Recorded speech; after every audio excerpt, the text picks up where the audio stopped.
Hello everyone, this is Warhawk Beyond 2040 and welcome to another edition of the Jazz Albums Review Series.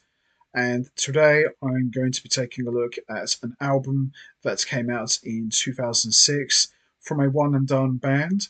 And this is their only album that they have put out as a band. And it's self-titled and it features three world-class musicians who, quite frankly, in my opinion, needs no introduction whatsoever.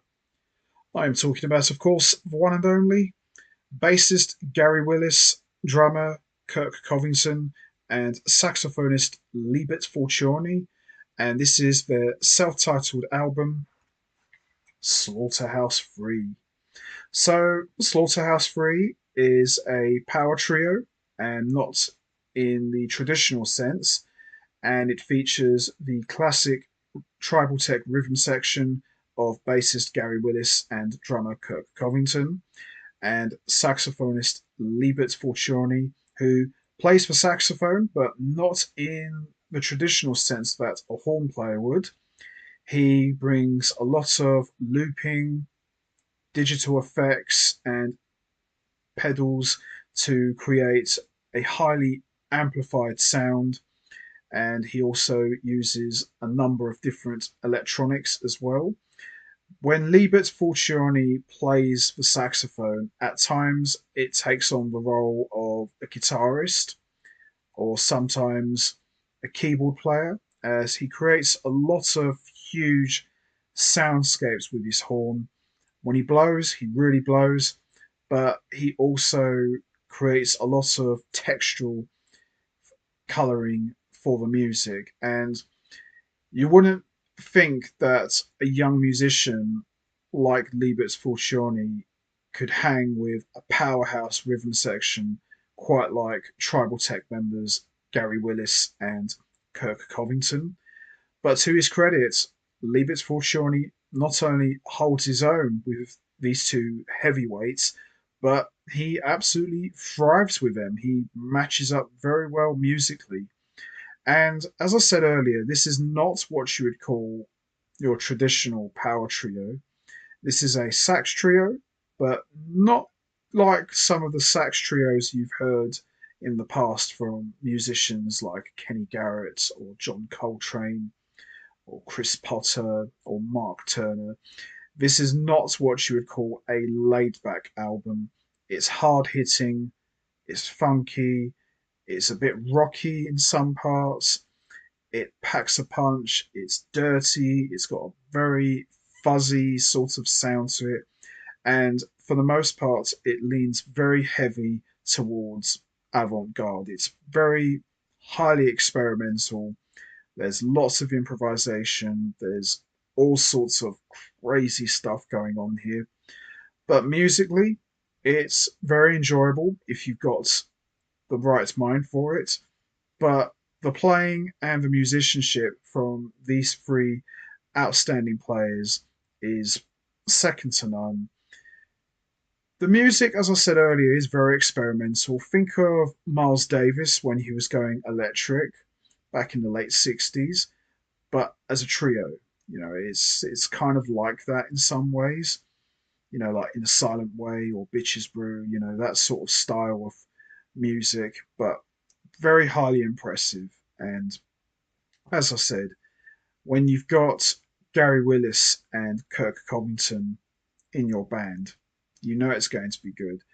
Llibert Fortuny is the least known out of the trio, but he's an impressive musician, a great sax player, and as I said, he's not what you would call your traditional horn player. So all of the compositions are written and composed by all three members of Slaughterhouse 3, and the music is really out there. At times, it sounds like tribal tech, which is no surprise because you've got two members of the classic tribal tech lineup. At times, it sounds like weather reports, which is no surprise because you've got, sax and fretless bass. So you're going to hear some similarities there. But ultimately, what Willis, Fortuny, and Covington what they are able to do together as a three piece is very impressive, in my opinion. So we've got the title track, Slaughterhouse 3, which is very funky and dirty, and it's a great opener. And then we got Life Story, which is another great track. Let's Go is just mad, just absolutely mad. And we've got Toxic, which is just crazy. Booty Duty, which is another wild track. Another Chance is just absolutely gorgeous with great bass playing from Gary Willis. Trapeze slash Nobody's Friend is another great track as well. Stinky is another wild track as well. Sleep Deprivation is another great track as well. Moof, which is very similar to Weather Report, and Interactive Show, which is like the longest track of the whole album. It's like 10 minutes long. It's a great closer as well. Kirk Covington, he brings a lot of power as always in his drumming. Gary Willis brings a lot of haunting melodies and bass lines that really channel the spirit of Jaco Pastorius. And Llibert Fortuny at times sounds like an electric guitar. He plays tenor saxophone. He's also playing soprano sax. He brings a lot of effects, pedals, and looping, and a lot of electronics, which really create this very high amplified sound. He's just a monster sax player. So the standout tracks for me are Another Chance, Trapeze, Nobody's Friend, Stinky, Move, Interactive Show, and the title track Slaughterhouse 3.